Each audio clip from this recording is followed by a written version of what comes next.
L'autel une fois rétabli et inauguré, le culte peut être célébré dans le sanctuaire. Mais ici se pose la question, qui a accès au sanctuaire et qui sera chargé des fonctions du culte? C'est là le sujet du chapitre. Le prince, verset 13. Les étrangers et le peuple, versets 4 à 9. Les Lévites, versets 10 à 14. Les sacrificateurs, versets 15 à 31. Verset 1. Il me fit revenir. Le conducteur d'Ézéchiel qui parle au nom de l'Éternel, Ézéchiel 43.7, et s'appelle aussi l'Éternel, verset 2, ramène le prophète du parvis intérieur au portique oriental du parvis extérieur, qui a été décrit, Ézéchiel 40.6-16, figure 2 et figure 1, b. Verset 2. Ce portique sera fermé. Personne ne doit plus désormais entrer dans le sanctuaire par ce portique, car la gloire de l'Éternel y a passé, Ézéchiel 43.1 et suivant, et ce serait le prophète que de s'en servir comme lieu de passage. Le prince, il est vrai, en sa qualité de prince, pourra s'y asseoir, mais en y pénétrant par l'intérieur, du côté du vestibule, G, donnant sur le parvis. Il se retirera également par le même chemin, la porte extérieure du portique, au seuil B, restant toujours fermée. Pour manger devant l'Éternel, littéralement manger du pain, le pain étant pris dans le sens de nourriture en général, voyez verset 7. Il s'agit ici des repas sacrés qui suivaient les sacrifices de reconnaissance, Exode 18.12, comparé Ézéchiel 24.11, Lévitique 7.15-21, comparé Luc 14.15. Tandis que le peuple prenait de tels repas dans une localité indéterminée du parvis, probablement dans les chambres, figure 1, C, voire chapitre 40, c'est la prérogative du prince de les faire dans le portique consacré par l'entrée de l'Éternel. Dans quelle partie de ce portique? Les mots « devant l'Éternel » font penser au vestibule qui regarde du côté du temple, en même temps que c'est la partie de l'édifice qui se prête le mieux à cette destination. On comprend ainsi le motif pour lequel, à l'exception des autres, le portique extérieur oriental avait son vestibule dirigé vers l'intérieur. Il eût été sans cela impossible de pénétrer de l'intérieur dans ce vestibule sans ouvrir le portique. Le prince, en hébreu Nessai. Dans les chapitres suivants, ce personnage reparaît à plusieurs reprises. Il aura son domaine ou possession particulière aux côtés de la portion sainte, Ézéchiel 45.7-8. Ce devra être un prince juste, s'abstenant d'exactions et veillant à ce que les mesures et les monnaies en Israël soient exactes, versets 9 à 12. En revanche, Israël devra prélever, pour la lui remettre, une dîme avec laquelle il sera chargé de fournir au sacrifice, versets 13 à 17, dont le détail est noté minutieusement Ézéchiel 45.22-24 et Ézéchiel 46.17. Le jour du sabbat, il aura, outre le droit déjà mentionné, Ézéchiel 44.13, de prendre son repas sous le portique oriental extérieur, celui de se tenir pendant le sacrifice près des poteaux du portique oriental intérieur, tandis que le peuple doit rester à l'entrée, Ézéchiel 46.13. Si dans le cours de la semaine il offre un sacrifice volontaire et extra-officiel, on devra lui ouvrir le même portique intérieur et il se retirera par le portique par lequel il est entré, mais quand il viendra au temple un jour de grande fête, il devra se confondre dans les rangs du peuple, entrant par le portique septentrional, sortir par le portique méridional, ou vice-versa, Ézéchiel 46.8-12. Enfin, il lui est interdit de prendre pour lui la possession de qui que ce soit en Israël et il ne pourra pas davantage aliéner son propre domaine, Ézéchiel 46.16-18. Sa position est donc celle-ci, d'un côté, il lui est fait une part prépondérante et honorifique en Israël, mais, de l'autre côté, ses droits sont limités et ses obligations très nettement déterminées, en particulier dans le domaine religieux. Il reste à savoir qui le prophète a voulu désigner par cette expression, le prince. Dans l'Ancien Testament, ce terme, assez rare, est la désignation ordinaire des chefs de tribu, nombre 4.31, nombre 17.2, nombre 17.6, et de maison paternelle, nombre 3.34, dont il ne peut naturellement être question ici. Préoccupé de ce que le souverain sacrificateur n'était nulle part mentionné dans ces 9 chapitres, plusieurs ont pensé qu'Ézéchiel voulait le désigner par ce titre que nous ne voyons au reste nulle part attribué à cette charge. Mais l'absence du souverain sacrificateur est précisément l'un des traits particuliers du nouvel ordre de choses contemplé par Ézéchiel, voyez plus loin les conclusions. Du reste, aucun des caractères du souverain sacrificateur n'est attribué au prince, qui, au point de vue religieux et ecclésiastique, est au-dessous des simples sacrificateurs, ou plutôt qui n'est pas un personnage religieux, à proprement parler, bien qu'il ait des relations officielles et fréquentes avec le sanctuaire. D'autres voient dans le Nessai celui qui est appelé ailleurs mon serviteur David et qui apparaît Ézéchiel 34.23-31, Ézéchiel 37.24-25, comme le représentant visible de l'Éternel, confondu parfois avec lui et qui n'est autre que le Messie. Cette explication est encore moins admissible que la première, il est impossible de voir dans ce prince, dont la place et le rôle dans le sanctuaire sont si restreints et dont les empiétements sont prévenus si soigneusement, le chef spirituel d'Israël. Nous sommes conduits à envisager le Nessai comme un personnage civil, un magistrat temporel. Jusqu'à l'exil, Israël avait eu ses rois, mais ils se sont montrés au-dessous de leurs tâches. Ils étaient appelés, selon le modèle de leur ancêtre David, à exercer une certaine autorité légitime et une initiative précieuse dans le domaine religieux, un roi à 8.22, un roi à 8.54, un roi à 8.55, 2 Chroniques 34.1-35.27. Mais pour la plupart, leur position leur a été en piège et ils ont abusé du pouvoir et de l'influence qu'ils possédaient, pour exercer, en matière de culte, une fâcheuse action sur Israël, 2 Rois 16.13-16, aussi avec l'indépendance politique d'Israël, ils sont tombés pour ne plus se relever. C'est pourquoi Ézéchiel évite à dessein le titre de roi, qui rappelle toujours le souvenir des anciens rois ou la notion de messie et de conducteur spirituel. Désormais Israël n'aura plus qu'un roi, comme il n'aurait jamais dû en avoir qu'un, l'Éternel, régnant en la personne du Messie, chapitre 34. Pourtant, il aura un prince, un représentant et un chef de la société civile, nous dirions aujourd'hui de l'État. Ézéchiel choisit ce terme de Nessaï, absolument dans le sens vague où il est employé Exode 22.28, parce qu'il ne veut pas préciser. Verset 4. Versets 4 à 9 Les étrangers et le peuple. Devant la maison. C'est en face du temple que le prophète reçoit toutes les instructions qui vont suivre jusqu'à Ézéchiel 46.18. La présence de la gloire divine qui remplit le temple doit pénétrer le prophète du sentiment de la sainteté de ses prescriptions. C'est aussi le but des paroles du verset 5 qui invite Ézéchiel à concentrer toute son attention sur ce qui va lui être dit, comparé Ézéchiel 40.4. Il faut que le désordre et les abus qui s'étaient introduits dans la célébration du culte ne se renouvellent plus. Par le portique septentrional. Du portique oriental extérieur, figure 1, B, le chemin le plus direct pour arriver dans le temple eût été de passer, non pas par ce portique septentrional du parvis intérieur, J, mais par le portique oriental du même parvis, I. Mais celui-ci, d'après Ézéchiel 46.4 et suivant, doit être habituellement fermé et ouvert seulement le jour du sabbat. Quoique cette règle n'ait pas encore été donnée, elle est sans doute appliquée ici à l'avance, à cause de l'analogie de la règle relative au portique extérieur, verset 12. La gloire de l'Éternel, qui y était entrée Ézéchiel 43.4, comparé Ézéchiel 10.4, Exode 40.34, 1 Roi 8.11. À ceux qui entrent, c'est-à-dire quelles sont les personnes qui ont le droit d'entrer dans le sanctuaire, et dit officier, par toutes les issues du sanctuaire, c'est-à-dire dans quelle extension elles peuvent le faire.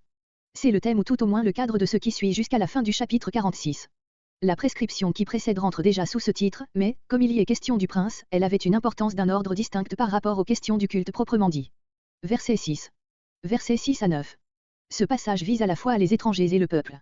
Le reproche d'avoir introduit des étrangers dans le sanctuaire est adressé au peuple et non aux Lévites, bien que ceci ait aussi leur part de responsabilité dans cette transgression de l'alliance, voir verset 10. Dit aux rebelles. La faute d'Israël dont il va être question, devait être très grave aux yeux de Dieu pour lui attirer une semblable épithète. C'en est assez de toutes vos abominations, c'est-à-dire, je vais moi-même y mettre fin. Ces abominations sont en particulier celles dont la mention suit. Verset 7. Incirconcis de cœur et de chair. C'étaient donc de véritables païens. Il est à remarquer que l'incirconcision morale, Lévitique 26.41, Deutéronome 10.16, Jérémie 9.25, Romains 2.29, est nommée la première. Pour qu'ils fussent dans mon sanctuaire, lorsque vous offriez. Il faut lier étroitement ces deux membres de phrase. Le crime d'Israël consistait en ce que des étrangers fussent dans le sanctuaire au moment de la célébration des sacrifices. Et la suite, verset 8, montre bien qu'ils n'y étaient pas en simples spectateurs. Les mets qui m'appartiennent, proprement, mon pain, expression hardie aussitôt expliquée par les mots suivants, la graisse et le sang, c'est-à-dire les sacrifices, comparé Lévitique 3.11, Lévitique 21.6. Ils ont rompu mon alliance.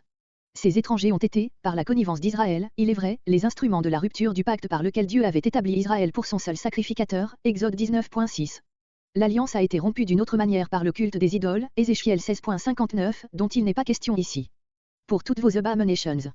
C'est-à-dire pour que vous puissiez les commettre. Le pacte rompu, Israël a été à l'aise pour pécher. Verset 8. Ce verset montre que si des païens avaient été introduits dans le temple lors de la célébration des sacrifices, c'était afin de participer à cette célébration, ou tout au moins à ses préparatifs en qualité d'officiants. Peut-être aussi étaient-ils invités au repas qui suivait les sacrifices, de même que les chrétiens de Corinthe l'étaient à ceux des païens, 1 Corinthiens 8.13. La faute d'Israël est donc double, il s'est déchargé d'un service qui était l'expression de droits sacrés et il en a chargé des êtres souillés de corps et d'âme que l'Éternel n'y avait point appelés. À votre profit. Vous songiez à vos intérêts et à votre plaisir et non pas au service de Dieu. À quel fait à nous connu faut-il songer ici? Il faut se rappeler que des étrangers tels que les Gabaonites, Josué 9.27, les Nétiniens et les fils des serviteurs de Salomon, 1 Chronique 9.2, Esdra 2.43, Esdra 2.58, et plus tard les mercenaires païens, Crétois et Philistins, qui formaient la garde des rois de Juda, avaient été admis au service du temple. Et il est probable que de plus en plus les Lévites et sacrificateurs leur avaient abandonné les services qui leur déplaisaient. Verset 9. Pour prévenir le retour d'une pareille profanation de l'office sacerdotal en Israël, tout étranger sera désormais exclu du sanctuaire. Cet ordre n'est point en contradiction avec ce qui est dit des étrangers dans la loi de Moïse, où le droit d'offrir des sacrifices leur est accordé, Nombre 15.14, Lévitique 17.8, ni avec la prière de Salomon pour les étrangers, 1 Roi 8.41-43.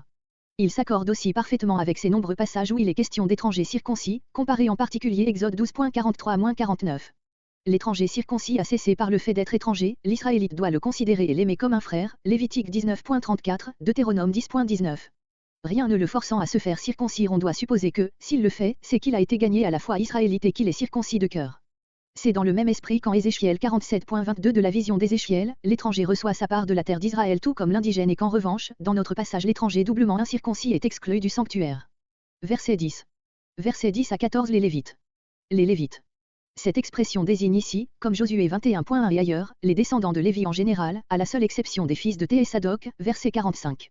Soit les Lévites, dans le sens restreint de ce mot, soit les sacrificateurs avaient été infidèles à leurs fonctions en les abandonnant, quand il leur convenait, à des étrangers incirconcis, versets 6 à 9. Eux aussi à plus forte raison doivent subir un châtiment. Il consistera d'abord dans le travail manuel auquel ils seront assujettis pour le service de la maison, versets entre 10 et 11, puis, dans la privation de toute fonction d'un ordre supérieur qui les mettrait en relation directe avec Jéhovah, versets entre 12 et 13. Verset 11. La peine est mise en relation avec le péché. Les Lévites, par un esprit de servilité envers le peuple, s'étaient livrés à l'idolâtrie avec lui sur les hauts lieux et même dans le temple, 2 Chroniques 36.14, comparé Ézéchiel 8.1-17. Pour leur punition, ils seront réduits au rôle de serviteurs du peuple en remplissant pour lui les offices subalternes du sanctuaire, qui incomberont désormais uniquement aux membres de la tribu de Lévi et à eux tous sans distinction, sauf l'exception du verset 15. Verset 12. Ayant officié pour le peuple devant les idoles, ils n'officieront pas devant le Dieu saint, verset 13. Levez ma droite, comparé Ézéchiel 20.5, note. Le serment divin est tantôt en faveur de l'homme, tantôt contre lui. Verset 13. Ils n'approcheront point. Ils n'auront affaire ni avec l'autel, ni avec le temple, comparé Ézéchiel 40.45-46. Verset 14. Résumé de ce qui précède, ils seront domestiques de la maison et du peuple. L'ouvrage de la maison renferme, outre les fonctions mentionnées verset 11, tout ce qui se rapporte à l'ordre et à la propreté de ce vaste lieu du culte. Verset 15. Versets 15 à 31 Les sacrificateurs. Seuls les descendants de Thésadoc continueront à remplir les hautes fonctions de la sacrificature, officiers à l'autel, verset 15, et dans le temple, verset 16. Les sacrificateurs lévites. Dans cette locution, qui se retrouve dans Josué, Deutéronome, Chroniques, etc., le terme de sacrificateur distingue les descendants d'Aaron des autres membres de la tribu de Lévi, et le terme de Lévite les oppose à tous les sacrificateurs d'autres tribus ou étrangers qui auraient pu tenter de s'emparer des fonctions du sacerdoce, par exemple les sacrificateurs non lévites que Jéroboam établit pour fonctionner devant les veaux d'or, 1 Roi 12.31. Les fils de Thésadoc. Aaron avait 2 fils, Éléazar et Ithamar, de qui descendaient tous les sacrificateurs et aux familles desquels appartint successivement la grande sacrificature. À l'avènement de Salomon, Abiatar, de la ligne d'Ithamar, fut destitué parce qu'il avait pris parti pour Adonijah, 1 Roi 1.7, 1 Roi 1.25, 1 Roi 2.26, 1 Roi 2.27, 1 Roi 2.35, et ce fut Thésadoc, de la ligne d'Éléazar, qui devint souverain sacrificateur, parce qu'il s'était montré fidèle à David et à Salomon dans les révoltes d'Absalom et d'Adonijah, 2 Samuel 15.24 et suivant, 1 Roi 1.32 et suivant. D'après cette parole d'Ézéchiel, les descendants de Thésadoc avaient persévéré dans la voie de leur père et résisté au courant de l'idolâtrie. Les livres historiques ne nous fournissent pas de renseignements sur ce sujet. En tout cas l'exception faite en leur faveur est due non pas tant à leur origine qu'à leur fidélité. Matable. Voir Ézéchiel 41.22, note. Versets 17 à 27 Obligation des sacrificateurs. Versets entre 17 et 18 Leurs vêtements. Les prescriptions sont à peu de choses près celles d'Exode 28.39-43 et Lévitique 16.4. Les orientaux sont en général vêtus de laine. Mais le lin est préféré ici comme provoquant moins la sueur et plus facile à maintenir pur. Verset 19. Comparez Lévitique 16.23. Ne sanctifieront pas. Sanctify signifie ici, mettre en contact avec un objet sacré.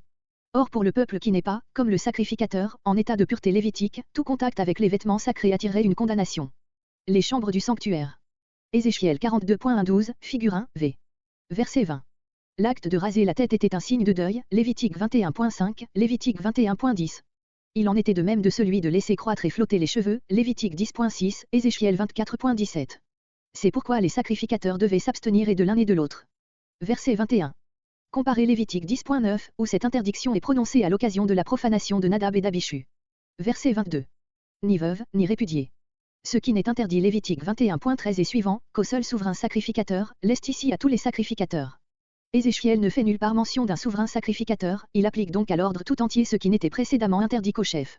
L'autorisation d'épouser une veuve de sacrificateur prouve également la sainteté supérieure qu'Ézéchiel attribue à toute la classe sacerdotale. Verset 23. Versets entre 23 et 24. Les devoirs des sacrificateurs en dehors des fonctions du culte proprement dit. Ce sont l'enseignement de la loi, verset 23, et le jugement d'après la loi, verset 23. Ces fonctions étaient déjà précédemment attribuées aux sacrificateurs, Deutéronome 17.8, Deutéronome 19.17, Deutéronome 21.1 et suivant, comparez aussi 2 Chroniques 17.8, 2 Chroniques 19.8 et suivant. Verset 25. Versets 25 à 27. Prescription relative au deuil. Comparez Lévitique 21.13. On s'est étonné de ne pas trouver la femme du sacrificateur mentionnée parmi les morts pour lesquels le sacrificateur peut contracter la souillure lévitique. La raison de ce fait est simple. On contractait la souillure en entrant dans la maison du mort. Le mari se trouvait donc tout naturellement souillé, en cas de mort de sa femme. Une sûre qui n'est point de mari. Dans le cas où la sûre a un mari, la dispense accordée au sacrificateur en faveur de sa sûre non mariée n'est plus absolument nécessaire. Verset 26. 7 jours. D'après Nombre 19.11 et suivant, l'impureté légale durait 7 jours pour chaque Israélite, mais il n'était rien prescrit par rapport aux sacrificateurs. Ézéchiel établit pour ceux-ci un temps d'attente de 7 jours après leur purification. Comparez une ordonnance semblable pour le lépreux guéri, Lévitique 14.8. Verset 28. Verset 28 à 30 Revenu des sacrificateurs. Ils auront pour portion. La part des sacrificateurs est celle que l'Éternel s'est réservée à lui-même, Deutéronome 18.2. Verset 29. Cette part est indiquée exactement, pour les oblations, Lévitique 2.1 et suivant, pour les sacrifices, Lévitique 6.19, Lévitique 7.7, pour l'interdit, Lévitique 27.21. Verset 30. Pour les prémices, Exode 23.19, Nombre 18.13-15, etc. Sur la maison, on pourrait entendre, afin qu'il y ait abondance de biens dans les trésors du temple. Mais il est plus naturel de penser à la maison de chaque Israélite, comparé Malachie 3.10.